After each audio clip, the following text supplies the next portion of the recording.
ai ricoveri in terapia intensiva aumentati del 50%, la preoccupazione del presidente del Veneto che non esclude cambi di colore nelle prossime settimane. Zaia si appella ai cittadini.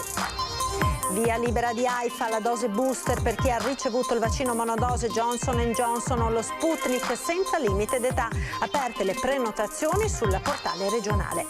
Il braccio della betoniera troppo vicino ai fili dell'alta tensione, operaio edile muore folgorato, la tragedia a Vidor, vittima un 43enne di Fano di Solico.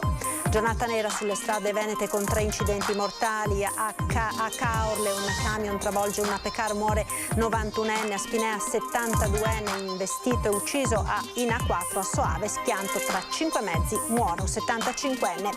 E tragedia sfiorata a Conegliano, donna incinta travolta da un pirata della strada, individuato un'ora dopo aveva assunto cocaina.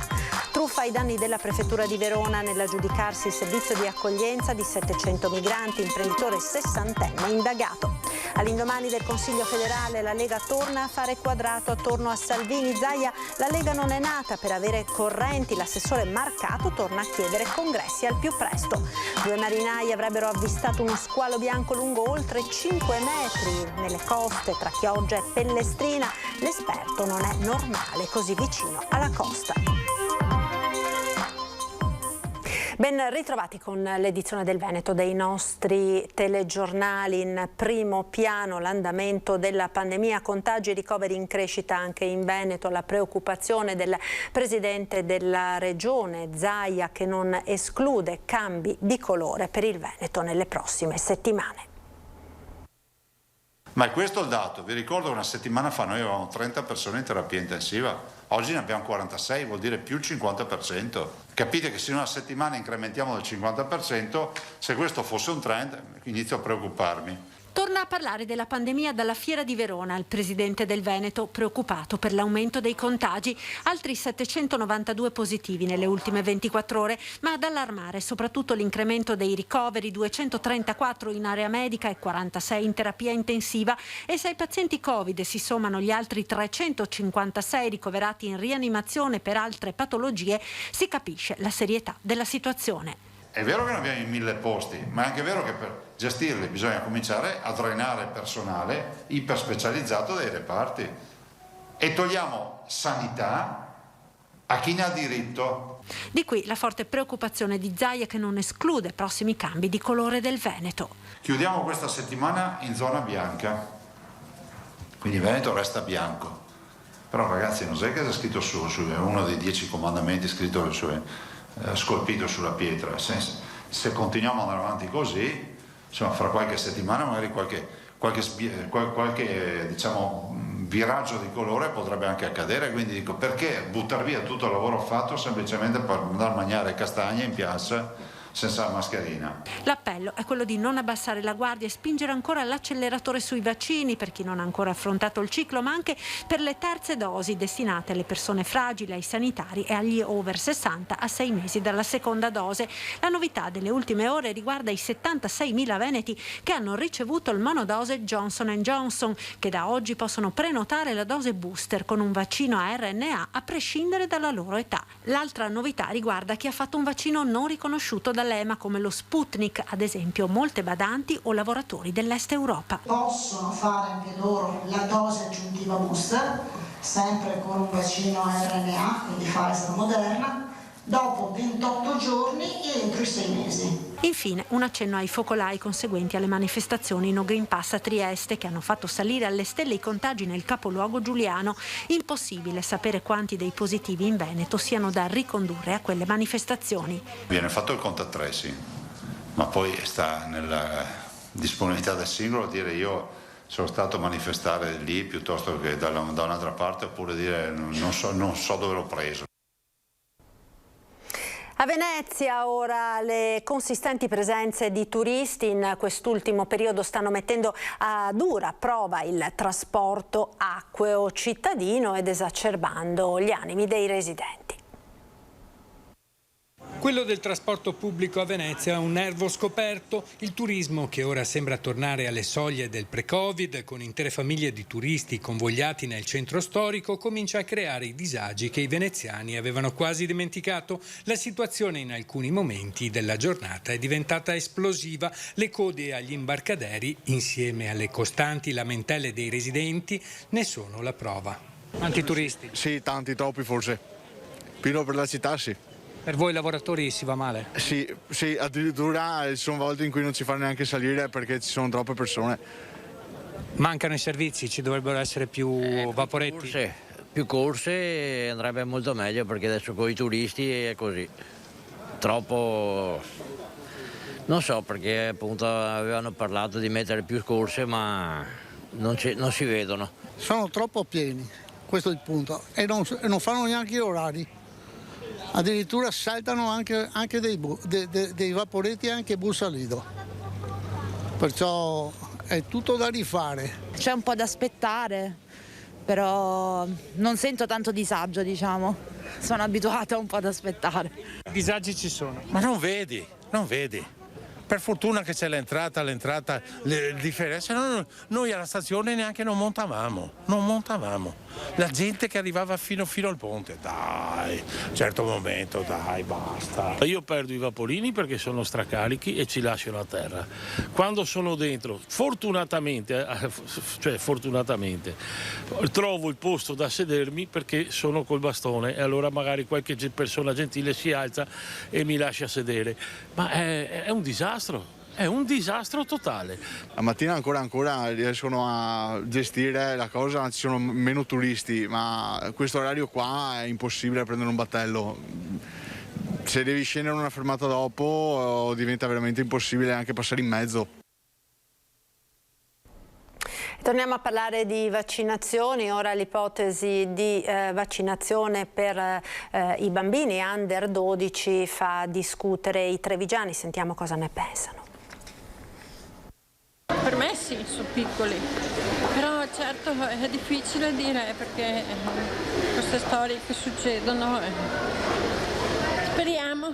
Per me è una cosa opportuna oltre che giusta, perché è chiaro che i bambini possono portare in casa l'infezione, e anche se magari a loro non comporta un peso notevole dal punto di vista della salute, però in casa ci può essere chiunque. Secondo me è legittimo che vengano vaccinati anche i bambini per aiutare a uscire fuori da questa situazione. Certamente comprendo chi è contrario perché si ha paura, ma personalmente mi ritrovo a favore nella vaccinazione di chiunque, senza obbligare, infatti non è obbligatorio, però si sa che si va incontro comunque all'uso di tamponi. Penso che magari nel caso dei bambini si possa fare l'eccezione che se i genitori non vogliono che si vaccinino, almeno i bambini non devono essere obbligati a fare sempre i tamponi. È giustissimo. Come mai? Perché così guadagnano un sacco di soldi le case farmaceutiche. Dobbiamo vedere come evolve la situazione, perché qua mi sembra che non è che abbiamo risolto il problema, siamo ancora in alto mare, penso. E allora se questo serve a risolverlo, ben venga, però c'è sempre un punto di domanda. Ed il sindaco di Padova Sergio Giordani è in isolamento fiduciario dopo un contatto con un soggetto risultato positivo al Covid. Il primo tampone è negativo, ma il sindaco di Padova, Sergio Giordani, si è messo in isolamento dopo essere entrato in contatto con un soggetto risultato poi positivo al Covid. Il primo cittadino padovano sta quindi seguendo i protocolli sanitari previsti in questi casi, mantenendosi in isolamento fiduciario. Il sindaco Giordani è risultato negativo ai primi tamponi, sta bene e continua da casa l'impegno amministrativo, fanno sapere fonti ufficiali di Palazzo Moroni. La cronaca ora con una nuova tragedia sul lavoro in Veneto, in una Marca trevigiana flagellata dagli infortuni. Il 43enne operaio edile di Fara di Soligo, Valentino Zanutto, è morto folgorato poco dopo le 14 mentre lavorava nell'azienda vitivinicola La Tordera. Ad ucciderlo con tutta probabilità è stata la scarica elettrica provocata dal contatto del lungo braccio metallico della betoniera comandato via radio da un collega con i conduttori di una linea a media tensione vicino vicino all'area del cantiere che passa ad alcuni metri di altezza dal suolo. Zanutto era impegnato nella ristrutturazione di un'abitazione da adibire a residenza del custode della cantina. Nonostante i soccorsi tempestivi, grazie a personale sanitario giunto dal vicino ospedale di Montebelluna, ogni tentativo di rianimazione del 43enne è stato vano. Sul posto i tecnici dello Spisal e i carabinieri di Valdobbiadene. È tragico incidente stradale in A4 poco dopo le 14:30 sull'autostrada Serenissima all'altezza del casello di Soave in direzione Venezia. Lo schianto ha visto coinvolti 5 mezzi. Un automobilista 75enne ha perso la vita. Sul posto il SUEM, giunto con l'elicottero ed un'ambulanza assieme alla polizia stradale, ai vigili del fuoco. Forti disagi al traffico in entrambe le direzioni con code fino oltre 12 chilometri. L'autostrada in direzione est è stata riaperta verso le 17, dove appunto si circolava su corsie ridotte.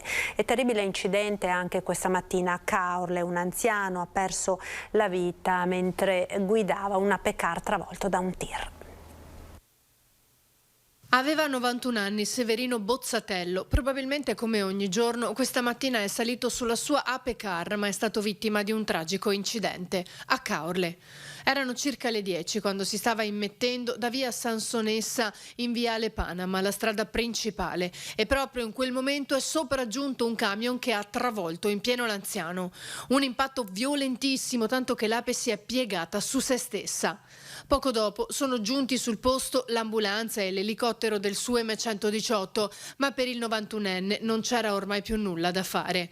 Troppo gravi le ferite riportate nello scontro, la cui dinamica esatta è ancora al vaglio. Sono intervenute anche le pattuglie della polizia locale per la gestione del traffico e i rilievi di rito, mettendo i 2 veicoli sotto sequestro.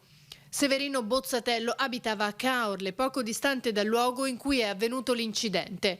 Sul posto è intervenuto anche il soccorso stradale per la rimozione dei mezzi, con le onoranze funebri che hanno trasferito la salma in obitorio. Ed un altro tragico incidente si è verificato nel primo pomeriggio a Spinea. Un uomo di 72 anni è stato investito da un'auto mentre era in sella alla sua bicicletta all'altezza della rotonda della Fossa. Ancora al vaglio la dinamica dell'incidente, ma per il 72enne purtroppo non c'è stato nulla da fare nonostante i tempestivi soccorsi. Sul posto, oltre al 118, le pattuglie della polizia locale incaricate di effettuare i rilievi. E tragedia sfiorata ieri sera a Conegliano, dove una donna incinta è stata travolta da un pirata della strada individuato un'ora dopo. Oggi l'esame più atteso, fortunatamente la signora sta meglio ed il feto non ha riportato serie conseguenze. La gravidanza procede bene, il feto non ha avuto alcuna ripercussione. Dopo la grande paura si tira un sospiro di sollievo collettivo in via Einaudi a Conegliano, dove ieri sera un 41enne a bordo di una Renault Clio ha travolto una donna di 28 anni originaria della Nigeria, incinta alla 6ª settimana. Sono quasi le 7 quando l'uomo perde il controllo dell'auto e sbanda, finendo addosso a questa pensilina la fermata 40. È qui che Deborah, questo è il nome della ragazza, sta aspettando il bus. Il boato smuove i cittadini e passanti che lanciano subito l'allarme. Tra loro c'è la moglie di un residente, Maurizio Rigato. Ha chiamato il 118 e poi l'ha richiamata per sapere se la persona si muoveva, ma lei non si vedeva bene. Però gli altri poi è arrivata altre persone e abbiamo visto che si muoveva, insomma. Ecco. Si vede con tutto che sta come un batuffolo grande bianco, perché aveva un vestito bianco. Il 41enne albanese di origine residente a Vittorio Veneto però non si ferma e prosegue la sua folle corsa fino a un'officina di Susegana, dove lascia la macchina e cerca di scappare a piedi. Sono gli agenti della polizia locale a braccarlo a meno di un'ora dall'incidente. È in stato confusionale, sembra alterato. Una volta in ospedale per accertamenti emerge chiaramente la sua positività alla cocaina. Non solo, l'uomo è senza patente da un anno, da quando ubriaco provocò un incidente, anche lì con feriti. Dettagli che per chi ha assistito alla scena aggiungono sdegno alla paura. Si spera che la giustizia faccia il suo corso, perché è una cosa oscena che alle 6 di sera una persona faccia liberamente queste cose in giro. È stato visto il marito correre col bambino in mano, in braccio, e ho la pelle d'oca ancora adesso, è stata una cosa assurda. La famiglia di Deborah infatti vive a 50 metri dalla fermata in questa palazzina. Lo stesso marito, sentendo il boato, l'ha raggiunta, con lui anche il figlio della coppia. L'uomo per tutto il giorno ha fatto la spola tra l'ospedale e il comando dei vigili urbani in attesa di conoscere l'esito dell'esame sul feto. Il verdetto è arrivato nel pomeriggio e dirà dalle nubi della prima ora. Deborah, cosciente fin da subito, sarà probabilmente sottoposta a un intervento chirurgico al ginocchio. Altri esami radiologici sono in corso. Si deve valutare l'entità del trauma cranico riportato. Il 41enne è stato denunciato per guida sotto effetto di sostanze stupefacenti, fuga da incidente stradale, lesioni gravissime e guida senza patente. Come si fa ad andare via senza patente? Non lo so. Ecco.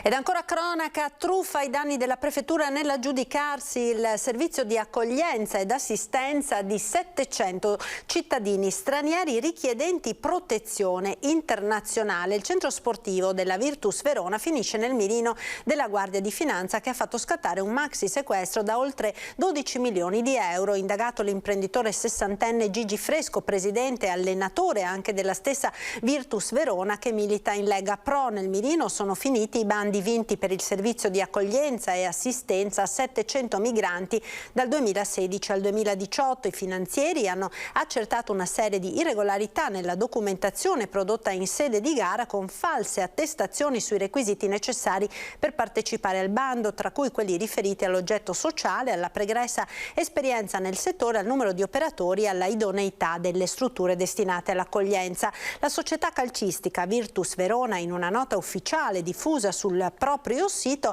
ha precisato che l'oggetto dell'indagine da parte della magistratura riguarda una società diversa e che occupa in maniera autonoma rispetto alla componente calcistica. Ci preme sottolineare, prosegue il club rosso-blu, come la società Virtus Verona, militante nel campionato di Serie C, sia estranea alla vicenda e non sia stata attinta da alcun provvedimento giudiziario.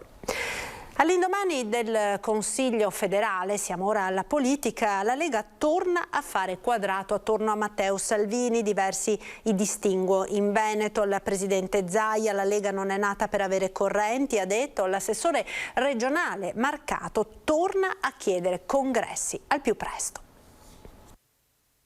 È una Lega che ritrova un punto di sintesi attorno al segretario Matteo Salvini, quella che esce dal confronto del Consiglio federale. Presente la voce fuori dal coro di Giancarlo Giorgetti e in videoconferenza anche i governatori di Veneto e Friuli Venezia Giulia, Luca Zaia e Massimiliano Fedriga. Ed è proprio il presidente veneto a spiegare cosa è accaduto nel lungo confronto. Nessuno è stato messo all'indice, quindi ognuno ha detto la sua, io ho detto la mia, gli altri hanno detto. Poi il segretario, che è il nostro segretario, nessuno ha messo in discussione la figura del segretario, ne ha fatto una sintesi. Convinto della necessità del dialogo, il presidente di ANCI Veneto e sindaco di Treviso, Mario Conte. Credo che ieri sia servito molto. Io confido molto nell'intelligenza dei nostri dirigenti politici, da Matteo Salvini a Giorgetti, a Zaia, a Fedriga. Più pepato è il commento di Roberto Marcato, che non legge nel Consiglio federale una piena armonia ritrovata, ma una tregua armata. Giorgetti poi ha ribadito quanto detto in quella famosa intervista che tutti conosciamo, non ha fatto un passo indietro rispetto a questo. Salvini dal canto suo ha detto che la linea politica è quella comunque di andare verso i sovranisti, per cui, come dire, non c'è stata una sintesi di queste due posizioni, però io credo che in un partito popolare, forte e diffuso in tutto il paese come il nostro ci sia spazio anche per visioni diverse, a volte diametralmente opposte. L'invito di Roberto Marcato resta preciso. Io resto dell'avviso, come ho chiesto già al segretario federale Salvini, come l'ho chiesto anche ad altri dirigenti, che sia opportuno per il nostro partito però fare i congressi quanto prima, fare i congressi di sezione prima, provinciali, regionali, per dare la struttura al partito che merita. Un partito di governo, la Lega, con i suoi 800 sindaci e presidenti di regione, puntualizza Luca Zaia, dove dopo il dibattito deve esserci una sintesi. La Lega non è nata per avere le correnti, punto. Ma lo dico io che sono visto come quello che è sempre bastian contrario, che rompe le balle. Ma la nostra forza è quella della graniticità e così deve restare. Sul litorale veneziano, ora, dove 2 marinai hanno avvistato uno squalo bianco lungo 5 metri nella costa tra Chioggia e Pellestrina. Una foto che sta facendo il giro dei social e che mette in allarme. Al largo, fuori dalle bocche di porto tra Chioggia e Pellestrina, sarebbe stato avvistato da alcuni marinai sulla scialuppa di una nave un esemplare di squalo bianco. L'animale è stato fotografato a pelo d'acqua. Secondo le prime verifiche sull'immagine si tratta di uno squalo bianco lungo oltre 5 metri e ora si sta cercando di capire come mai sia giunto così vicino alla costa e soprattutto se l'avvistamento sia avvenuto realmente. L'ultimo, in Adriatico, era avvenuto nel 2017 tra la Romagna e le Marche. Il capitano Nicola Falconi, che svolge la vigilanza proprio alle bocche di porto, ha visionato le fotografie. Non è normale che uno squalo arrivi così vicino alla costa, ha spiegato. La foto è stata sicuramente scattata da una scialuppa calata da una nave, forse per un'esercitazione. Potrebbe essere arrivato fin lì attratto dal cibo e dalla scia della nave, che magari ha lasciato dietro di sé degli avanzi di cucina, ha concluso. A Belluno, ora, dove a 30 anni dalla morte di Tina Merlin, dal Teatro Comunale è partito un forte appello per la libertà di stampa. Cercando di mettere lì dei dubbi, in maniera tale che Tina Merlin non diventi un stampino, ma resti una giornalista con le difficoltà che diventano quindi più simili a quelle che oggi fa chi fa questo mestiere. Scandisce più volte la parola mestiere Marco Paolini, proprio lui che da Tina Merlin ha raccolto il testimone della memoria, il vaillant su tutto, ma le vergogne dell'Italia non si fermano certo al cospetto della diga, da qui l'importanza del giornalismo d'inchiesta oggi come allora. Tina Merlin è stata massacrata, querelata, vilipesa in vita per una grande inchiesta, perché aveva capito prima la tragedia che stava per scatenarsi in questa terra. Oggi accadono le stesse cose. Ogni giornalista o giornalista che indaga su mafia e corruzione viene colpito dalle querele bavaglio per colpirlo e impedire ai cittadini di sapere. A 30 anni dalla morte Tina Merlin è stata ricordata così in un teatro comunale di Belluno pieno, soprattutto di ragazzi delle scuole superiori che da qui ai prossimi mesi approfondiranno la figura della cronista bellunese. Una prima pubblicazione è già pronta. Sarà un quaderno misto di saggi su tematiche che lei aveva affrontato, quindi la resistenza, quindi il vaillant, quindi le centraline e poi interventi di coloro che l'hanno conosciuta, che hanno lavorato fianco a fianco con lei. Nel corso della mattinata moderata da Tiziana Bolognani la proposta del ministro D'Incà. In qualche maniera credo che sia opportuno riuscire a lanciare questo appello per poter insieme vedere presente sul territorio bellunese, credo che sia il luogo migliore, una statua a memoria, un monumento a memoria di Tina Merlin che rappresenti costantemente per noi tutti un luogo, un simbolo. Una figura da ricordare con le opere ma soprattutto con i fatti. Speriamo che questo convegno riesca a dare quel messaggio che noi vogliamo, un messaggio di libertà di informazione, di partecipazione civile e soprattutto che la gente capisca che un'informazione libera è patrimonio di tutti. Ed è tutto per questa edizione del TG del Veneto. Io vi ringrazio per essere stati con noi. Vi lascio come sempre alle previsioni del tempo con il meteo. Arrivederci e buon proseguimento con Antenna 3.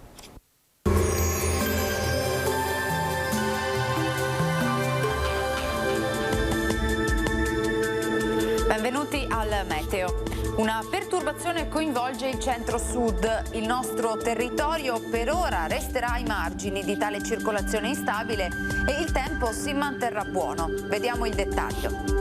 Sul Veneto la grafica di sabato 6 novembre ci mostra un contesto del tutto tranquillo. Avremo infatti un ampio soleggiamento e un cielo sereno o poco nuvoloso. Sarà possibile qualche addensamento ma senza ulteriori conseguenze. Venti moderati nord-orientali, temperature stazionarie o in locale lieve variazione, minime tra 2 e 10 gradi, massime comprese invece tra gli 11 e i 15 gradi all'incirca. Ci spostiamo ora sul Friuli Venezia Giulia, anche qui prevale il sole, sarà asciutto e stabile dappertutto, il cielo sarà limpido o velato. Temperature minime tra 4 e 10 gradi, massime sui 13-15 gradi. Infine diamo uno sguardo alla situazione del Trentino Alto Adige, dove avremo una splendida giornata soleggiata e senza piogge. Il cielo sarà sgombro da nubi. Temperature minime intorno ai 2 gradi, massime sui 13 gradi all'incirca. Dal meteo di Antena 3 per ora è tutto, grazie per l'attenzione e arrivederci.